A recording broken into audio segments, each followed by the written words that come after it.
चलिए दोस्तों आगे चलते हैं।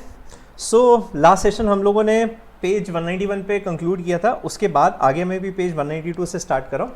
एंड जो पहला कॉन्सेप्ट अभी अपने को यहाँ पर पढ़ना है, जोहरी विंडो। एक बार ये समझते हैं कि जोहरी विंडो क्या होता है। अच्छा, बेसिकली ये कैसे क्लासीफाई किया है, जैसे हम लोग बोलते हैं communication is a two way process.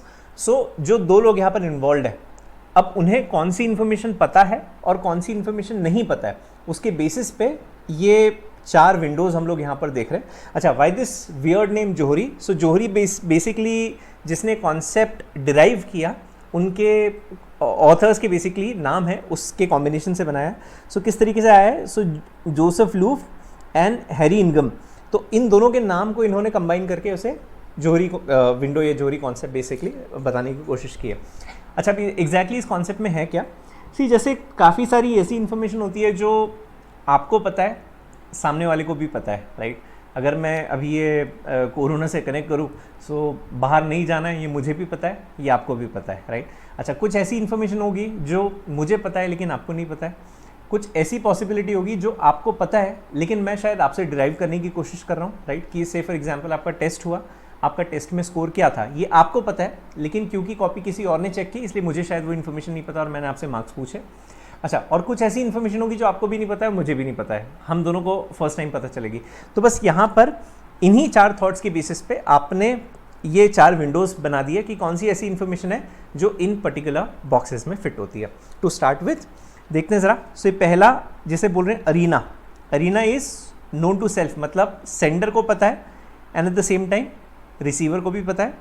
अच्छा, second not known to self, मतलब जो सेंडर है कि अगर मैं इंफॉर्मेशन पास ऑन कर रहा हूँ तो मुझे नहीं पता है लेकिन आपको पता है, known to others.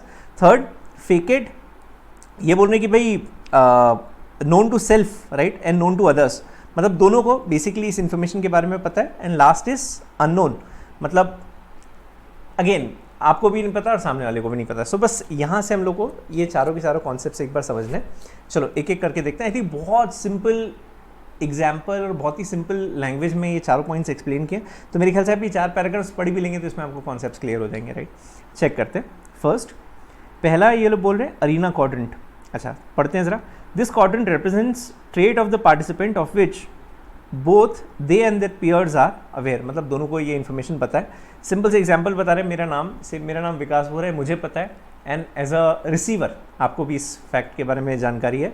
Is basically open quadrant, arena quadrant, right, मतलब जहाँ पर दोनों पार्टीज को इन्फॉर्मेशन पता है। सेकेंड, फेक इट के बारे में बात करें, चेक करते हैं ज़रा यहाँ पे। Adjective selected only by the participant but not by any of their peers are placed in the facade quadrant, मतलब सेंडर को पता है लेकिन रिसीवर को नहीं पता है, राइट? इस बेसिकली कि अगर मैं आपके रिजल्ट्स से फॉर एग्जांपल आपने टेस्ट दिया, मैंने आपके पेपर्स चेक किए और अब मैं सबके मार्क्स अनाउंस कर रहा हूँ कि किसके कितने स्कोर आए, इस basically facade quadrant. Check करना। For example I have not told you, ये थर्ड लाइन देखना, I have not told you what one of my favourite ice cream flavour is, this information is in my facade quadrant. क्यों? मुझे पता है मेरी favourite क्या है लेकिन आपको नहीं पता है, तो जैसे मैंने आपको बताई वो फर्स्ट क्वाड्रेंट में आ जाता है, अरीना क्वाड्रेंट में आ जाता है। अभी ये कौन सी है? फेक इट है, मतलब सेंडर को पता है लेकिन रिसीवर को नहीं पता है। थर्ड चेक करते हैं, ब्लाइंड स्पॉट। सेकेंड लाइन पढ़ना। These represent information of which the participant is not aware but others are and they can decide whether and how to inform the individual about these blind spots, right, मतलब जहाँ पर आप information pass on करने की कोशिश करो। Example देखना। For example, we could be eating at a restaurant and I may have unknowingly gotten some food on my face, right, तो चेहरे पे कुछ लग गया खाते वक्त। कुछ लोग होते हैं ना चपड़ करके खाते हैं, ऐसे गाय बैल खाते हैं ऐसे, तो बस ऐसे आप खा रहे हो और यहाँ पे कुछ मस्त आपने सब जगह बहुत सारा कुछ लगा लिया। या जब आप दूध पीते हो, बॉर्नवीटा पी रहे हो और पूरी यहाँ पे मूछें हम लोग बनवा लेते हैं, तो वो जो पी रहा है उसको नहीं पता लेकिन सामने वाले को पता है। So third they saying blind spot. And fourth which is unknown. So पहला क्वाड्रेंट हम लोगों ने पढ़ा अरीना, सेकेंड हम लोगों ने पढ़ा फेक इट, थर्ड हम लोग पढ़ रहे ब्लाइंड स्पॉट और फोर्थ अभी आप पढ़ोगे unknown quadrant. representing the participants behavior or motives which were not recognized by anyone participating। Example पढ़ते हैं, देखो जरा यहाँ पर। फॉर एग्जाम्पल ये fourth line, I may disclose a dream that I had and as we both attempt to understand its significance a new awareness may emerge, right. So मैंने कोई thought share किया, उस थॉट के ऊपर discussions हो रहे हैं, राइट, कि लेट्स से जैसे हम लोग आर्टिफिशियल इंटेलिजेंस के बारे में बात करते हैं कि भाई AI is going to be the next thing, तो मैंने बस मेरा थॉट रिप्रेजेंट किया कि भाई आर्टिफिशियल इंटेलिजेंस ही अ फ्यूचर है। अब आपके उसके अपने कुछ इनपुट्स होंगे, मेरे कुछ इनपुट्स होंगे, हम दोनों ने इनपुट्स के बेसिस पे कोई नया फैक्ट बेसिकली इस्टेब्लिश किया है। सो ये इसको हम लोग बोलते हैं अननोन क्वाड्रेंट, जो नहीं सेंडर को पता है और नहीं रिसीवर को पता है, बट ड्यूरिंग डिस्कशन हम लोग सारी की सारी चीज़ें आइडेंटिफाई करते हैं। So arena, facade, blind spot and fourth which is unknown quadrant, right, is nothing but Johari window. ठीक है, चलिए आगे चलते हैं। अच्छा, तो ये कौन कौन से एडजेक्टिव्स बेसिकली जोहरी विंडो यूज़ करता है, ये सिर्फ एक बार आपको देखना है, एक बार रीड कर लेना, बहुत दिमाग मत लगाना, राइट, याद करने की कोशिश नहीं, अल्फ़ाबेटिकल ऑर्डर में दिया हुआ है सारा। हाँ, आगे देखते हैं next, process of communication. Process of communication मतलब किस तरीके से कम्युनिकेशन फ्लो करता है, राइट। सो दो पार्टीज होती हैं, सेंडर और दूसरा रिसीवर। अच्छा, सिर्फ ये टेबल आप देखना, इसमें आपको समझ में आ जाएगा कि किस तरीके से वो कम्युनिकेशन कंप्लीट हो रहा है, और बाद में उसी को डिटेल किया हुआ है, रीड करना है and end of the story check करते हैं। सो सबसे पहले देयर सेइंग सोर्स।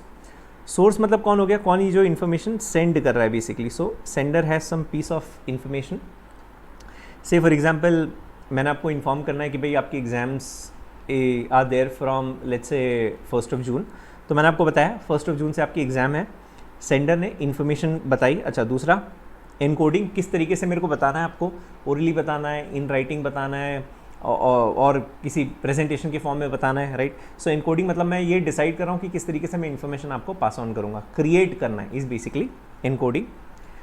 जो भी मैसेज है वो मैंने चैनल के थ्रू आपको पास ऑन किया, से फॉर एग्जांपल मैंने आप सबको यहाँ पर बुलाया, या फिर लेट्स से मैंने एक वीडियो बनाया और वीडियो के थ्रू मैं आपको इन्फॉर्मेशन पास ऑन करने की कोशिश कर रहा हूँ। सो मैंने चैनल डिसाइड किया, is basically audio visual. Receiver मतलब आपके एंड पे आप उस इन्फॉर्मेशन को डिकोड करते हैं, डिकोड करते हैं मतलब आप उसको ब्रेक करके समझने की कोशिश करते हैं कि आपके लिए वो इन्फॉर्मेशन कैसे रिलेवेंट है और आप उसे किस तरीके से यूज़ कर सकते हैं, इस डिकोडिंग, इट्स इफेक्ट। और उसके बाद फीडबैक, फीडबैक है आपका रिएक्शन, राइट। आप खुश हो, आप अनहैप्पी हो, राइट, आपको गुस्सा आ रहा है, आपको बहुत मज़ा आ रहा है, जो भी एक्सपाइज है आपके रिएक्शंस होते हैं, बेसिकली फीडबैक। सो सोर्स, उसके बाद एनकोडिंग, फिर डिसाइड द चैनल, फिर जैसे ही सामने वाले को मिलता है वो उसे डिकोड करेगा एंड फाइनली उसके बेसिस पे अपना फीडबैक देता है, राइट, इस प्रोसेस ऑफ कम्युनिकेशन। अब बस आगे वाले सब्सिक्वेंट पैराग्राफ्स में इसी चीज़ को इन्होंने और एलैबोरेट किया हुआ है। ये वाला जो भी इतनी कहानी दी हुई है, ये अगर आप छोड़ भी दें तो कोई प्रॉब्लम नहीं है, सीधे आपको यहाँ से स्टार्ट करना है, each elements in the sequence. So पहला सेंडर और रिसीवर मतलब पार्टीज़ कौन सी है, अब आप ये डिसाइड करो कि भाई जो जिसको आप इन्फॉर्मेशन पास ऑन करना चाह रहे हो वो किस तरीके से और कितना इफेक्टिवली वो इन्फॉर्मेशन समझ पाएगा, sender and receiver. Second they're saying transmitters and receptors मतलब किस मोड, किस तरीके से आप वो इन्फॉर्मेशन पास ऑन करना चाहोगे। So transmitters and receptors are simply the equipment by which the information is sent. Information can be sent verbally and non verbally, किसी भी तरीके से आप वो इन्फॉर्मेशन पास ऑन कर सकते हो। उसके बाद third message and channel, ultimately message क्या है और चैनल मतलब कौन से मोड से हम लोग को इन्फॉर्मेशन पास ऑन करने की कोशिश कर रहे हैं, है ना। मतलब टेलीफोन पे कर रहे हो, आप प्रेजेंटेशन के थ्रू कर रहे हो, ऑडियो विजुअल मोड है, या आप इन राइटिंग कर रहे हो, ईमेल के थ्रू कर रहे हो इस channel. Next encoding and decoding. Encoding मतलब क्रिएट करना, डिकोडिंग मतलब उसे ब्रेक करके समझना। सो ये पढ़ना ज़रा यहाँ पे, decoding is the process of translating messages from their symbolic form into interpretations that we can understand, is basically decoding. अच्छा, जैसे होता है ना बहुत बार, अब फॉर एग्जांपल आप जब पढ़ाई करते हो तो ये मॉड्यूल है, अब हम लोग क्या करते हैं हर बार तो ये पूरा एक एक लाइन हम लोग पढ़ नहीं सकते, तो जो भी इंपॉर्टेंट होता है हम लोग उसको अंडरलाइन कर लेते हैं या हमारे खुद के शॉर्ट नोट्स बना लेते हैं और नेक्स्ट टाइम आप सिर्फ वो शॉर्ट नोट्स पढ़ते हो, is nothing but decoding. Encode institute मजाक कर ही रही, इतना सारा आपको लिख कर दे दिया पूरा के पूरा और बोल रहे कि भाई आप इसमें से आइडेंटिफाई करो और ये देखो कि कौन सा इन्फॉर्मेशन आपके लिए रेलिवेंट है। सो यहाँ पे बस ये देख लेना, encoding is the process by which messages are put into symbolic form. And last उसका जो एक और फीचर बता रहे हैं लोग, फीडबैक। फीडबैक कौन देता है, जो रिसीवर होता है वो फीडबैक देता है to the sender, is nothing but feedback. Now barriers to communication. Barriers to communication मतलब क्या क्या ड्रॉबैक्स या क्या लिमिटेशंस हो सकते हैं फॉर्म्स ऑफ कम्युनिकेशन के। पहला लैक ऑफ प्लानिंग, आपके दिमाग में अगर थॉट क्लियर नहीं कि एग्जैक्टली आपका कम्युनिकेट करने की कोशिश कर रहे हो तो द पर्पस में फेल। जैसे अब हम लोग जब भी लेक्चर्स लेते हैं, इट्स बिन ईयर्स राइट, अब तो 8-10 साल हो गए पढ़ाते पढ़ाते, but even when we come for the lectures we make sure that we at least run through the module once. एक बार हम लोगों ने पूरा बुक देख लिया है, ऑल्दो ज़रूरत नहीं लेकिन फिर भी एक आदत सी बन गई है राइट। तो लैक ऑफ प्लानिंग मतलब अगर आपने प्लान नहीं किया कि एग्जैक्टली क्या बोलना है, so this lecture can turn out to be a massacre. So first lack of planning. Second false assumptions. अच्छा, लॉट ऑफ टाइम्स हम लोग बिलीव करते हैं कि सामने वाला शायद ये लैंग्वेज या फिर ये तरीका समझ पाएगा, राइट? जब उसको आप और भी सिंपलिस्टिकली एक्सप्लेन कर सकते थे. तो यहाँ पर आपकी ऑडियंस कौन है और आप क्या प्रेजेंट करना चाह रहे हो वो बहुत इंपॉर्टेंट है. अब जैसे अब जो बहुत अच्छे ओराटर्स हैं, बड़े बड़े आप एडवोकेट्स लॉयर्स को देखना, अगर आपने कभी हरी साल्वे को सुना होगा, कभी राम जेठमलानी को सुना होगा, सो जितनी आइडियल इनकी लैंग्वेज होती है, जिस तरीके से लोग बात करते हैं, आधी ऑडियंस को समझता ही नहीं है कि भाई ये क्या बोलना चाह रहे हैं. अच्छा, नॉट दैट उनकी गलती है, but they work at that level, right?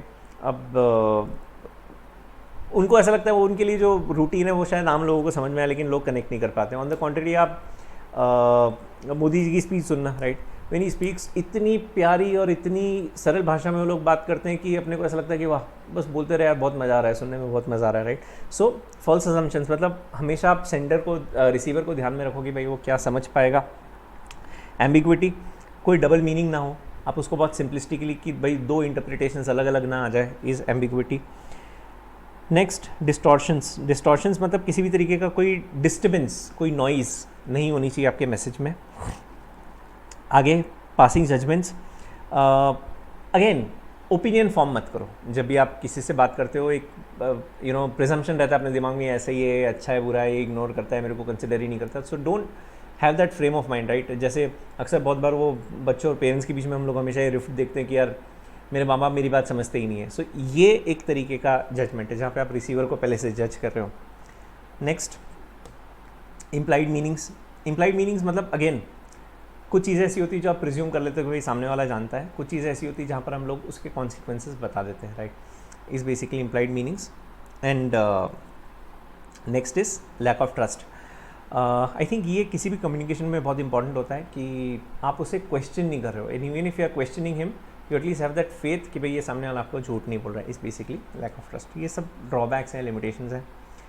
And I think ये प्रॉबेबली सेकेंड लास्ट टॉपिक है इसका, सॉरी लास्ट टॉपिक ही है. Types of communication. I think बहुत ही सिंपल है, मतलब हेडिंग्स आप देखोगे आपको समझ में आ जाएगा.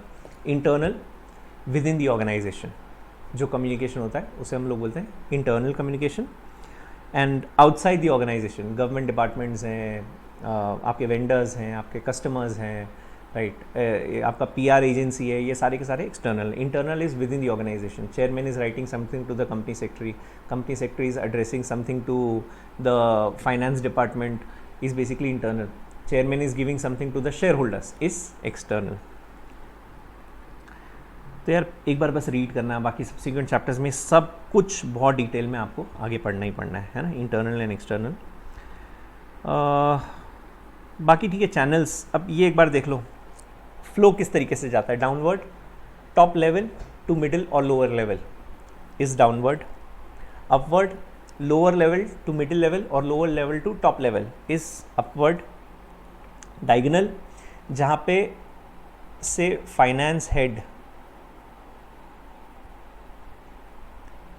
मतलब ये फाइनेंस का टॉप पर्सन हो गया, इज़ टॉकिंग टू से अ सेल्स मैनेजर. तो अगर फाइनेंस हेड सेल्स हेड से बात करता है तो ये सेम लेवल हो गया है. लेकिन फाइनेंस हेड अगर सेल्स मैनेजर से बात कर रहा है जो कि जूनियर है, इज़ बेसिकली डायगोनल, है ना? या फिर सेल्स मैनेजर फाइनेंस हेड से बात कर रहा है, इज़ ऑल्सो डायगोनल, टेढ़ा. And then horizontal. So this is horizontal मतलब सेम लेवल. तो ये सेम लेवल है आपका horizontal. Finance head is talking to sales head and finance head talking to sales manager, is basically diagonal. तो बस यार that's all from this chapter, है ना? यहाँ पे maybe you can take a pause और have some water, hand wash कर लो एक बार अच्छे से वापस से, और वापस से आ जाओ, फिर से अब नया चैप्टर स्टार्ट करते हैं इसके बाद. Thank you so much.